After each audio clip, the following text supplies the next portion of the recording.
fire. When I got home that night, as my wife served dinner, I held her and said, "I've got something to tell you." She sat down and ate quietly. Again, I observed the hurt in her eyes. Suddenly, I didn't know how to open my mouth, but I had to let her know what I was thinking. I want a divorce. I raised the topic calmly. She didn't seem to be annoyed by my words. Instead, she asked me softly, "Why?" I avoided her question. This made her angry. She threw away the chopsticks and shouted at me, "You are not a man."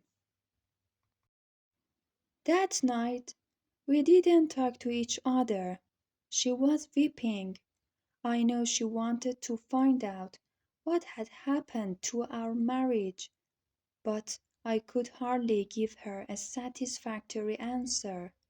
I didn't love her anymore. I just pitied her. With a deep sense of guilt, I drafted a divorce agreement which stated that she could own our house, our car, and 30% stake of my company.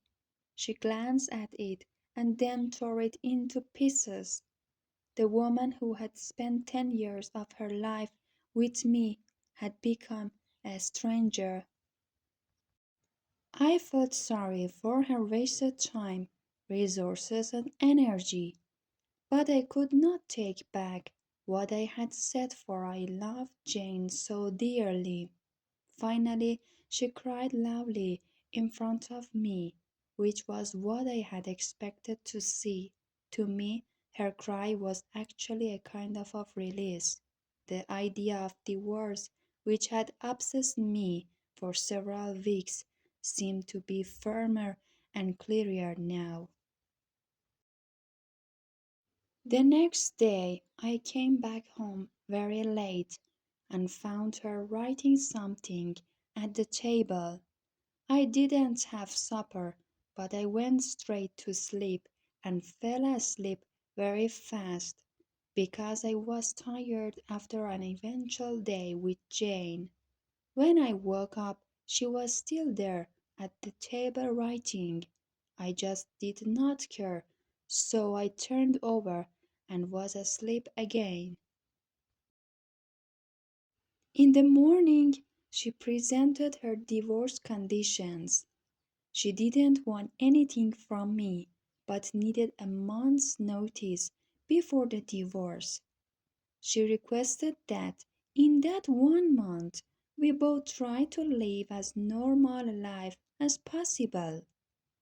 Her reason for these conditions were simple.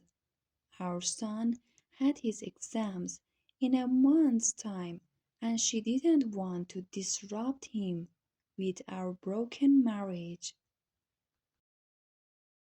This was agreeable to me, but she had something more. She asked me to recall how I had carried her into our bridal room on our wedding day. She requested that every day for the month's duration I carry her out of our bedroom to the front door every morning. I thought she was going crazy just to make our last days together bearable. I accept her odd request. I told Jane about my wife's divorce conditions. She laughed loudly and thought it was absurd. No matter what tricks she applies, she has to face the divorce, she said scornfully. My wife and I hadn't had any body contact since my divorce intention was explicitly expressed, so when I carried her out on the first day, we both appeared clumsy. Our son clapped behind us. Daddy is holding Mommy in his arms. His words brought me a sense of pain. From the bedroom to the sitting room, then to the door. I walked over 10 meters with her in my arms.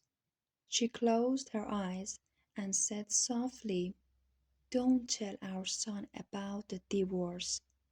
I nodded, feeling somewhat upset. I put her down outside the door.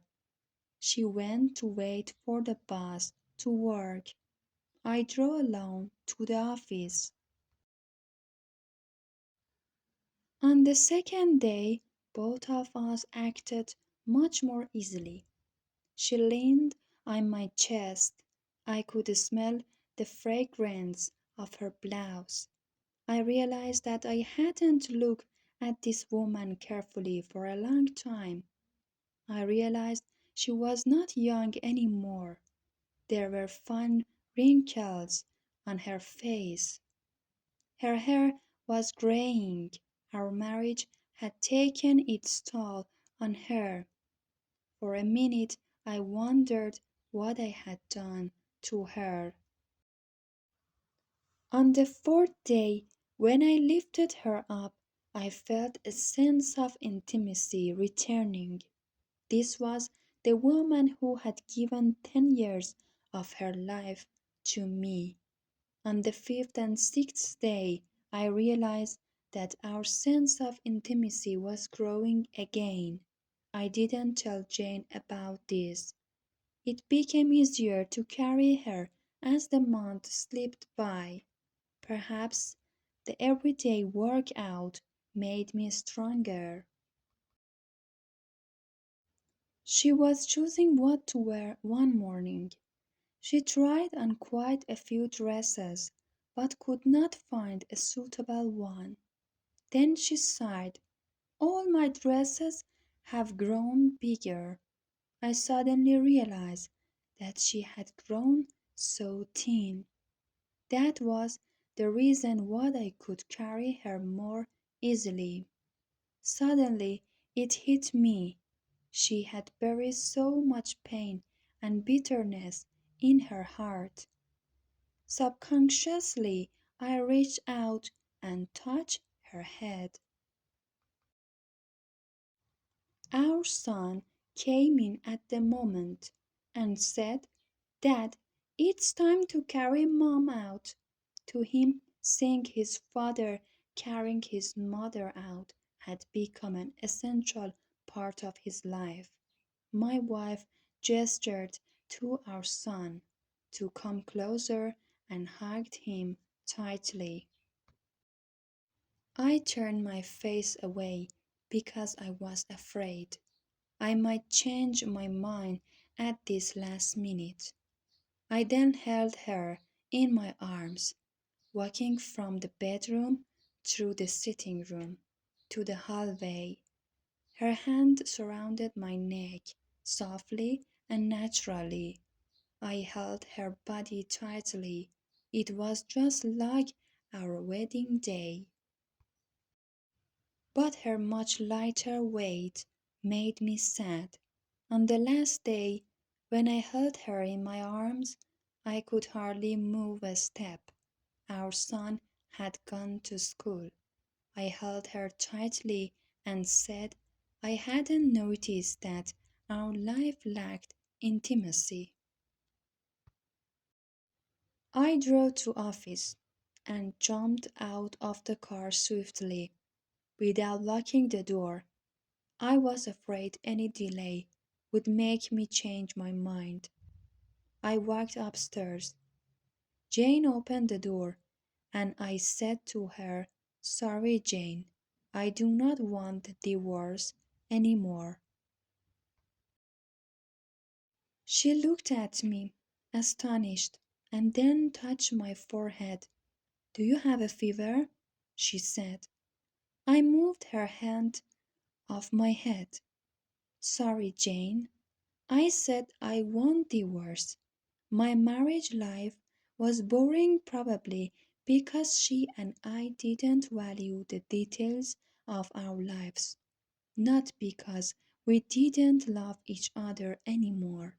Now I realize that since I carried her into my home on our wedding day, I am supposed to hold her until death do us apart. Jane seemed to suddenly wake up. She gave me a loud slap and then slammed the door and burst into tears. I walked downstairs and drove away. At the floral shop on the way, I ordered a bouquet of flowers for my wife. The salesgirl asked me what to write on the card. I smiled and wrote, "I'll carry you out every morning until death do us apart."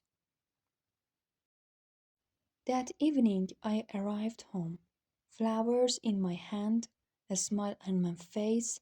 I ran upstairs only to find my wife in the bed, dead. My wife had been fighting cancer for months, and I was so busy with Jane to even notice. She knew that she would die soon, and she wanted to save me from the whatever negative reaction from our son, in case we pushed through with the divorce. At least, in the eyes of our son, I am a loving husband.